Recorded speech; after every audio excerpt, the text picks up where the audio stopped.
Oi, gente, tudo bem? Sou eu, Radassa. Tô aqui, ó, já vestida a caráter, olha.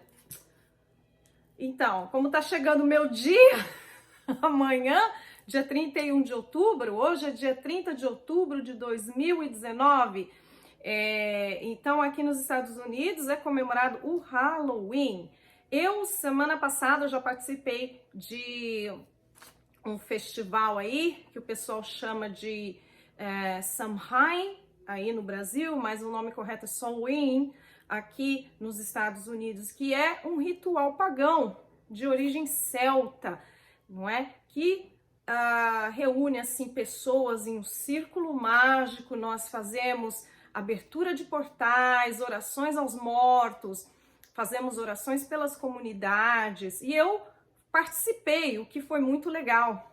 Eu conheci mais gente que é envolvida aí na arte da magia branca, magia natural, orações, fazem simpatia, são pessoas do bem também. Então, tudo que agrega faz parte, não é? Pelo menos para mim. Então, hoje eu resolvi fazer um vídeo mais engraçado, porque a gente falando de espiritualidade, as pessoas pensam que a gente tem que ser séria, tem que ser uma pessoa assim, retirada de tudo que é alegria, e eu penso que é o contrário. Eu, por ser uma pessoa espiritualista, eu acredito que é por isso que eu sou uma pessoa feliz, eu tô sempre dando risada. Claro, passo por momentos ruins também, como qualquer ser humano, mas isso daí me dá força para reagir de uma forma positiva em frente a qualquer sofrimento que a vida, porventura, vier a trazer. Claro que ninguém quer, então a gente tem que rezar bastante, andar na linha, orar e vigiar, claro, evitar problemas para tentar ser feliz, ou pelo menos, né, evitar aí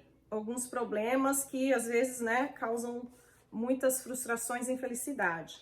Então eu resolvi fazer esse vídeo com esse chapéuzinho, uma aba estranha aqui, porque também eu fiquei sabendo que tem muita criança que curte o meu canal aí. Um beijo para vocês, crianças bruxinhas, crianças que gostam de rezar, crianças que gostam dos anjinhos, que rezam pro anjinho da guarda. Tem criança que diz que assiste com a mamãe, com o papai, diz que passa a mão em mim assim na tela do computador. Gente, eu acho isso daí muito legal. Obrigada a vocês, viu, crianças? Vocês, olha, moram no meu coração. E tudo que eu já trabalhei com crianças durante boa parte da minha vida, olha, foi a melhor fase da minha vida. Então, vamos falar sobre o Halloween. Eu vou falar assim, mais dar uma ênfase histórica no que é o Halloween. Halloween vem da aglutinação do nome, né? De palavras, então eles juntaram tudo e fizeram uma palavra só, pequenininha, encurtaram, que é All Hallows Evening, que significa Noite de Todos os Santos, ou véspera do Dia de Todos os Santos. Começa no dia 31 e vai até o dia 2, mais ou menos, essa abertura mágica de portais, onde dizem que os mortos se aproximam do mundo dos vivos. E é verdade, é uma época que quem é médium, quem é espiritualista, tem mais sonhos, não é? Consegue se comunicar melhor com quem já partiu desse mundo, claro, não é? E, claro, Halloween é uma reminiscência desse festival celta, que era conhecido como Samhain, que as pessoas chamam de Samhain, aí que eu vejo comumente falando. Então, nesse festival aí, ele é de origem pagã, ele era celebrado na Irlanda, na Escócia e na Ilha de Man, no final do verão, já começo do outono. Então, as pessoas viam já a queda das folhas, a morte, não é? De algumas plantas. Então, eles associaram a morte física do homem, não é? Então, a morte da natureza foi associada à morte física do homem. E essa festividade também tem pontos congruentes com as festividades romanas, que eu vou falar mais daqui a um pouquinho para vocês. Os romanos também, eles eram pagãos, antes da Igreja Católica converter todo mundo ali, não é? Então, os romanos também dominaram aquela região onde existia o povo celta, e também esse pessoal começou a ter uma troca cultural, ok? Os romanos viram que essa festa do Samhain era um pouco similar, ou trazia lembranças também das festas do banquete de Pomona, que era uma deusa das frutas e das sementes. Ô, meu gato, ai, feliz Halloween, Happy Halloween pra você também. O gato tá sempre do lado das bruxas. Esse gato não pode ouvir certos assuntos, ele vem. E também um festival para os mortos chamado Parentalia, não é? Esses eram os festivais dos romanos, que eles, dominando a região ali dos celtas, trouxeram com eles e falaram, poxa, vocês têm umas festas iguais às nossas, né? Eu tô dominando aqui a área, então vamos juntar, vamos fazer umas festas aí, a gente fica tudo em paz, porque uma técnica da dominação é tentar fingir que é amiguinho, que eu vou falar mais pra frente. É uma técnica de você acalmar o seu inimigo, senão você acaba matando todo mundo, você não vai ter escravo. Era esse o pensamento da época, tá? O outono no hemisfério norte é a época de colheita e armazenamento de grãos para o inverno, senão o pessoal vai morrer de fome, né? Não é que nem no Brasil, onde se planta, não é? Aqui no hemisfério norte a gente passa 5, 6 meses no total frio, não nasce nada no solo, a menos que seja uma planta aí que consiga resistir, não é? E a escuridão dos dias e menos luz, o dia é mais curto, não é? Então você tem noites mais longas que são aí, não é? A percepção disso daí chega a amedrontar. 3 horas da tarde, 4 horas da tarde já tá uma escuridão danada em certos pontos do hemisfério norte. Quando você tem equinócio, você tem dia de 12 horas e noite de 12 horas. Então, essas festividades, elas acontecem quando há um dia assim, quando tem essa diferença de horário, de tempo de luz, tempo de escuridão, vocês estão entendendo? Eu não vou entrar aqui em detalhes, senão vai ficar um vídeo de 2 horas, dar uma aula, eu posso entrar nos sabatos, outra hora sobre isso daí, fica aí um vídeo aí pra frente. Essa sensação de escuridão dava medo no pessoal. Claro, um dia, quando a primeira vez que eu vi, eu estive num país aí do hemisfério norte, 3h45 da tarde, já estava completamente escuro. Gente, bateu um medo. Foi assim, uma sensação assim, que eu tive, porque eu vinda de um país onde tem sol, luz, água fresca, você fica com medo e já tá frio, um frio que chega a doer os ossos, não é? Então, esse pessoal iniciava essas festividades celtas e fazia uma fogueira. Então, chamava todo mundo da vila, do vilarejo, da aldeia. Falava, olha, hoje nós vamos comemorar assim esse dia. Então, vamos trazer animais para sacrificar, vamos queimá-los aqui na fogueira. Vamos fazer pedidos para que o ano que vem a nossa colheita seja tudo de bom. Senão a gente, poxa, vai ter uma vida horrível. Para afastar doença, a gente tem que chamar todo mundo, e o pessoal leva um pouquinho dessa fogueira, leva uma brasa dessa fogueira para casa. Peraí, minha cola caiu. Ai, desculpa. Então, eles ofereciam comida aos mortos de suas famílias, dos seus antepassados, queimavam ali os pobrezinhos dos animais, matavam. Eu não sei se comiam, acho que eles comiam isso daí. Há estudos bem sérios e aprofundados de folclore celta aqui nos Estados Unidos, mas ninguém chegou ao consenso, será que eles comiam a carne? Eu não sei, ou se era ali uma oferenda aos deuses deles, né, os deuses pagãos. As maçãs eram usadas em oráculos, então, daqui pra frente, daqui mais uns minutos eu vou falar por que tem uma brincadeira aqui nos Estados Unidos, é por causa disso. As pessoas colocam maçãs no balde e ficam tentando pegar com a boca, porque a maçã era utilizada como uma forma de adivinhação. Então, por exemplo, se você falasse assim, eu vou casar ano que vem, então jogava essa maçã. Se ela quebrar, eu vou casar. Se ela permanecer intacta, eu vou ficar solteiro o ano inteiro.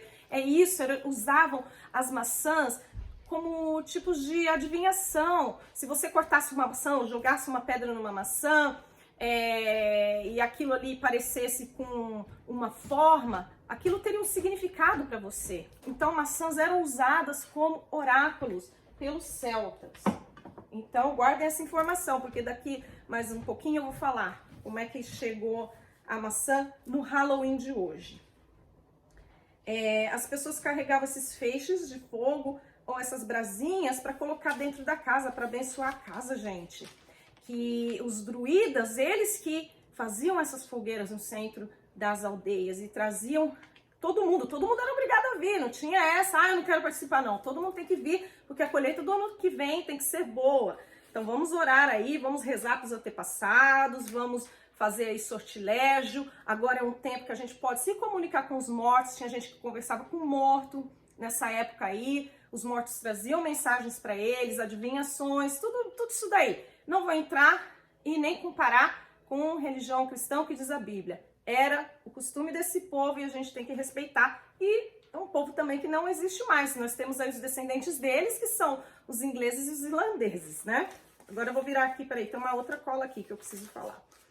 E também nessa época, nessa aldeia celta, as pessoas se disfarçavam para que os espíritos malignos não as reconhecessem. Elas se cobriam com lençol branco de linho, que era feito pelas mulheres da vila, porque naquela época não existia caixão, gente. O pessoal que morria era enrolado em lençóis, cavavam-se a cova e depositava o corpo ali enrolado em um tipo de lençol de linho, né? O mais possível do tom da tonalidade branca. Então as pessoas naquela época já se cobriam, faziam 2 furinhos e iam andando assim na vila. Ah, o morto não vai me pegar, ele vai pensar que eu sou um morto. Um espírito de um morto não vai me achar. E as crianças, elas batiam de porta em porta ali na vila, claro, né? Depois da cerimônia da fogueira e tudo, e ofereciam de cantar música, de fazer orações para os falecidos, e as pessoas haviam feito bolo, né, para doce, muita coisa doce, para oferecer para os antepassados delas. Então elas deixavam assim perto da janela e viam aquelas crianças, elas não tinham nada que dar, as crianças ofereciam doce. Guarda essa informação que você vai juntar e vai entender o que é o Halloween da modernidade. Antigamente as pessoas cortavam nabos grandes, sabe? E faziam assim, tipo umas carinhas, assim, olha. E umas carinhas assim estranhas. Isso daqui, depois que eles começaram a usar a abóbora. E o tipo de abóbora que eles usam é uma abóbora que eu não sei se tem aí no Brasil, eu não lembro de ter visto. Então eles cortam aqui o topo, fazem umas carinhas igual aquelas do lençol, os 2 olhinhos, e aí depois ficava por conta da criatividade de cada um. Colocavam uma vela de sebo aqui dentro e ficavam andando com isso daí, porque na época tinha uns caras lá, um pessoal que andava com umas lanternas assim, tipo de umas lanternas na vila, então eles acharam aquilo legal. E um desses caras que andava com essas lanternas disse que era um cara bem problemático, assim, ele era tipo um mendigo, então as crianças zoavam com ele. Então as crianças, para zoar com ele, inventaram de andar com essas abóboras cortadas, que é uma tradição até hoje. Ficavam andando lá pela vila, infernizando. Outra coisa, agora vamos aqui. Já no século VI, agora eu já vou começar a falar da parte onde existe essa expansão cristã. Os romanos já são cristianizados, os romanos estão ali exercendo uma influência ali naquele pedaço onde é a Irlanda.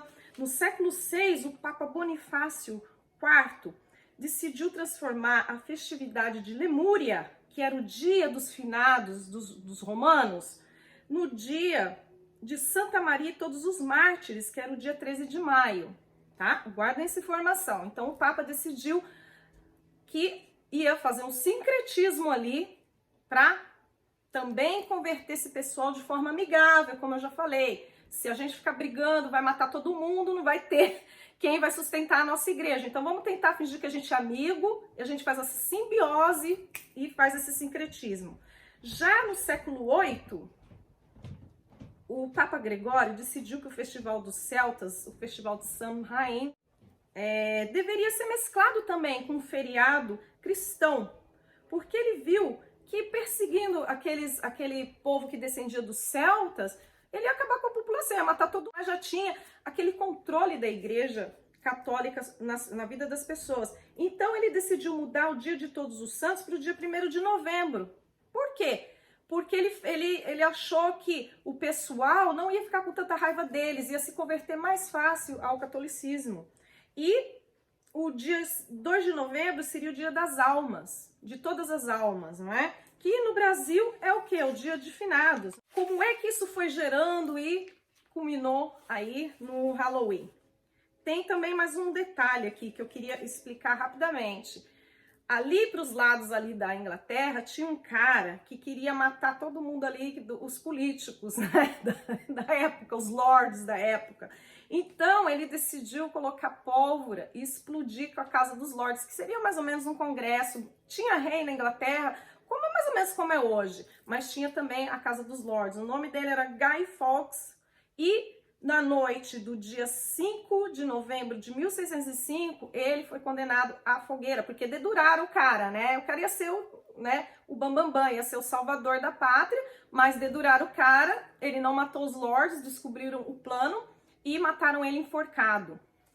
Cortaram ele em pedacinhos, isso no dia 5 de novembro de 1605, e colocaram ele numa fogueira, porque já tinha passado uns dias do Halloween, então o povo tava, no fervo do Halloween. Já no ano seguinte, 1606, o pessoal lembrou, olha, ano passado foi o Guy Fawkes, né? Ele se ferrou. Então, o que a gente pode fazer? Vamos deixar essa molecada vândala aqui de Londres, vamos deixar eles dominarem tudo e a gente muda o dia de comemoração da morte desse cara, porque o cara foi considerado um terrorista. Então, eles adiantaram para o dia 31 essa festividade do aniversário da morte do Guy Fawkes.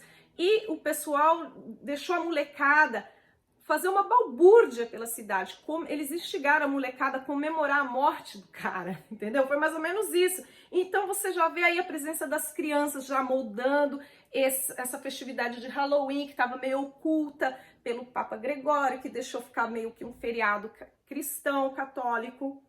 O nome Halloween, ninguém chamava isso de Halloween antes. Isso daí foi no ano de 1785, quando o escritor e poeta escocês Robert Burns criou o poema juntando essas palavras. Ele tentou juntar All Hallows Evening, então ele criou a palavra Halloween e ele criou um poema com esse nome, de Halloween.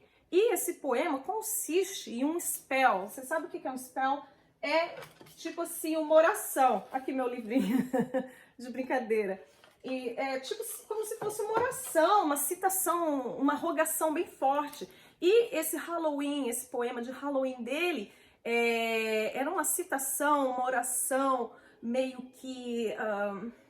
não é uma oração da igreja, é uma oração criada no campo da magia para atrair o amor. Então, fica aí. Essa é a magia de Halloween também que eu queria adentrar um pouquinho.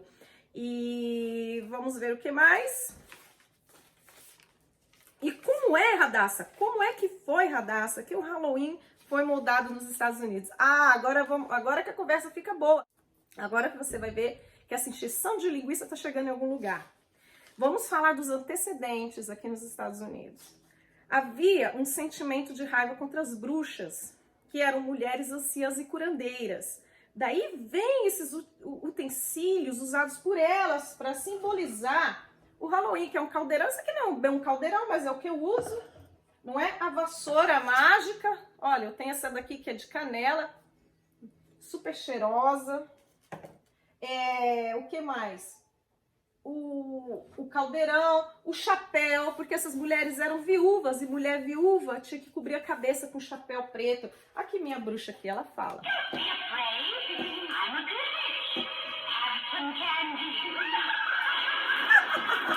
Paguei $10. Olha que bonitinho. Então eu ponho na porta da minha casa.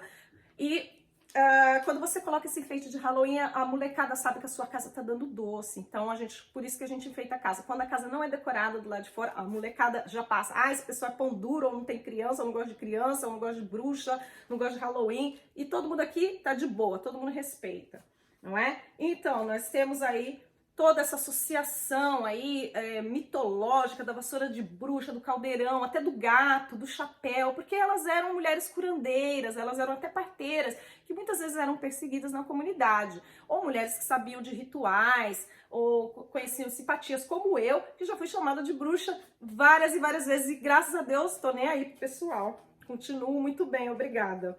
E já em 1692 tem aí o julgamento das bruxas de Salem, que fica lá no norte dos Estados Unidos, em Massachusetts, tudo aí já dominando o imaginário popular. E em 1845 houve a grande fome na Irlanda. O que aconteceu, Radassa? O pessoal da Irlanda imigrou para os Estados Unidos, porque ali havia uma fome, então eles vida nova nos Estados Unidos e trouxeram com eles todos esses costumes de Halloween que eu já expliquei para vocês, que a igreja cristã também já transformou algumas coisas para poder convertê-los mais facilmente. Não é à toa que a Irlanda é um dos países mais católicos do mundo. Eles conseguiram manter a tradição pagã deles, da qual eles têm muito orgulho, mas eles também, por outro lado, eles também são muito fervorosos. Em 1861 a 1865, o que aconteceu nos Estados Unidos, gente? Uma coisa horrível, a Guerra de Secessão, a Guerra Civil Americana. Se você não sabe o que é isso, se você não aprendeu na escola, procure, porque aqui, senão eu vou ficar falando mais de 10 horas. Morreram mais de 500 mil de pessoas, de soldados jovens, pessoas que eles não sabiam nem o nome, eram corpos para todo lado, entendeu? Era o norte contra o sul. Bom, eu não vou entrar em detalhes. E daí dizem que vem essa morbidez do americano, do povo americano perante a morte, porque eles ficavam olhando os cadáveres, porque pessoas comuns naquela época nunca tinham visto gente morta. Então por que junta muito curioso para ver gente morta? Porque eles gostavam de ficar olhando os detalhes da morte, onde é que está o coração, onde é que está o fígado, essa morbidez horrível aí que a gente conhece. E esse fascínio pela morte, pelo terror, vem daí, tudo isso daí. Em 1929, já estou falando do século XX, houve a Grande Depressão nos Estados Unidos, a Grande Depressão econômica nos Estados Unidos. Gente, era uma pobreza, tudo era proibido o álcool, o povo estava revoltado, os Estados Unidos perdeu muitos investimentos, o povo estava muito revoltado. Imagina o que aconteceu no Halloween de 1929. Gente, a galera, principalmente a molecada, tava assim, selvagem mesmo na rua. Estavam destruindo tudo, abriam porteiras de fazenda para o gado escapar. Gente, foi uma balbúrdia colossal, sem precedentes nos Estados Unidos. Eu não sei de detalhes se morreram pessoas, mas eu acredito que sim. Foi uma balbúrdia generalizada, porque o pessoal já tinha esse conceito de Halloween trazido pelos irlandeses, e eles estavam já aproveitando, hoje é dia da bagunça aí, dos mortos, que a gente pode sair, que a criança pode fazer o que quiser, pode ir de casa em casa aplicar trote, né, trick, que a gente fala aqui em inglês. Então, pessoal, imagina o que aconteceu, não é? Já preocupados, depois que os Estados Unidos se restabeleceu, os políticos, os governantes e a sociedade, preocupada com o que poderia acontecer nos anos seguintes, instituíram nas escolas para as crianças pequenas que o Halloween seria uma data comemorativa, uma data a qual elas poderiam se disfarçar, poder brincar. Então daí já começou a indústria da fantasia. Antigamente era fantasia de papel, descartável, depois eles começaram a ver, não, vamos fazer de roupa mesmo, que a criança pode usar mais algumas vezes. O que aconteceu de legal, que foi assim a grande ideia que transformou mesmo o Halloween no que nós conhecemos no dia de hoje. Uma mulher americana, eu não vou lembrar agora o estado, me perdoem, ela disse que chegou aquele bando de criança querendo depredar a casa dela, porque eles ainda estavam com aquele instinto de destruição. Aí disse que ela tinha doce na casa dela, falou, vou fazer assim, vocês ficarem legais aqui, não destruírem minha casa, não destruir meu telhado, não vandalizar, não barbarizar minha casa, eu dou doce pra vocês. Aí as crianças começaram a vir na casa dela, chamaram os outros, porque criança, você sabe como é, Cosme e Damião no Brasil, sabe como é, chama todo mundo, vem todo mundo do bairro. Aí essa mulher teve a ideia interessante de dar doces e as crianças acalmaram um pouco, as crianças comendo doce, fizeram amizade ali com a mulher, e a mulher escreveu para uma revista de largo alcance aqui nos Estados Unidos, isso daí na década de 30, tá? Que ela tinha tido essa ideia. Aí o pessoal falou, agora a gente dá doce então pra molecada. Trick or treats. Então, brincadeira uma guloseima ou uma travessura. Então, daí que vai gerar essa brincadeira, esse feriado, pseudo-feriado, né? Não chega a ser um feriado, mas as crianças saem à tarde, depois da escola. Eu trabalhei em escola de crianças especiais, nós íamos em vários locais. Então, aqui a tradição é entregar um doce fechado para criança. Você não pode fazer um bolo, porque tem criança que tem alergia, tem gente que tem medo, que coloca veneno para matar a criança. Bom, tem tudo, né? E, claro, a indústria do terror, filmes e marketing também para vender, fizeram e transformaram o Halloween num dia assim que a gente pode brincar, que a gente pode festejar. E claro, também tem as magias, gente. Você que curte, você que gosta, quer atrair vibração boa para sua casa, qualquer vassoura que você tiver, gente, deixa ela assim, ó, encostada no chão da sua casa, que ela passa a ser, de acordo aí com a tradição pagã aí, que eu acabei conhecendo aqui com algumas americanas, elas deixam a vassoura, em vez de deixar a vassoura virada assim para cima, deixa a vassoura virada para baixo, encostada no chão, que ela acaba canalizando energia boa. Outra coisa, diz que é muito bom nesses 3 dias você comer maçã, você comer alguma coisa com maçã, torta de maçã. Então aqui vendem muita cidra de maçã, aqui nos supermercados é consumido, a gente faz muita cidra de maçã ou torta de maçã nessa época. Vale lembrar que 1/3 da produção anual de doces é consumida somente no dia 31 de outubro, aqui nos Estados Unidos. Então vocês imaginam o que tem de doces e a diabetes agradece, né? Então fica por aqui esse vídeo que eu tentei fazer mais animado para quebrar um pouco essa... Porque a gente vê tanta maldade no mundo, não é? Pessoas desejando mal, fazendo tanto mal umas para as outras, disfarçadamente, usando o meio mágico, o meio energético, o mundo da magia para destruir a vida das pessoas. Então fica aqui esse vídeo mais ou menos alegre. Eu aprendi a gostar de Halloween, eu não gostava, não que eu tinha preconceito, porque eu nunca havia visto assim, o Halloween como era feito de verdade. E no Brasil tinha aqueles bailes quando eu era mais jovem, e então o pessoal bebia, era só bebeção, gente que usava droga. Não é isso. Aqui é festa para criança, os adultos participam, eu adoro, eu abro a porta da minha casa, para mim é um dia de Cosme e Damião, eu adoro criança, eu dou aqueles doces e eu sei que eu recebo toda aquela energia maravilhosa delas. Então, gente, muito obrigada, vocês ficam sabendo agora que do dia 31 ao dia 2 de novembro nós temos aí 3 dias, que é a abertura de um portal onde os véus do mundo físico e o mundo espiritual abrem um pouco mais. Então, se você quer fazer uma reflexão, quer fazer o que você quiser, fica aí, usa essa energia boa, que não é porque é bruxa, né? Tem bruxa boa, bruxa ruim, isso vai depender, né, de cada um. Aqui no Brasil a gente teve uma associação muito ruim de bruxa devido à Inquisição, mas tem bruxa muito boa. Se não fossem essas bruxas, nós não conheceríamos aí muitas ervas, chás, tratamentos homeopáticos, tratamentos naturais e até receitas caseiras, não é? Como fazer um pudim, isso daí vem tudo aí desse mundo encantado e maravilhoso. Olha, um beijo no coração de vocês e obrigada, obrigada. Eu agradeço a todos os inscritos. Tomara que vocês gostem do vídeo, comentem, dêem um like e divulguem. Happy Halloween! Aqui os livrinhos, essa daqui é a minha bruxa, minha bruxinha. Essa daqui já tem um tempinho que eu tenho, essa daqui também. Eu tenho aqui essa roupinha para minha cachorrinha, que ela vai vestir quando as crianças vierem aqui. Eu tenho essa bruxa que não deu para mostrar direito. Aqui, minha amiga.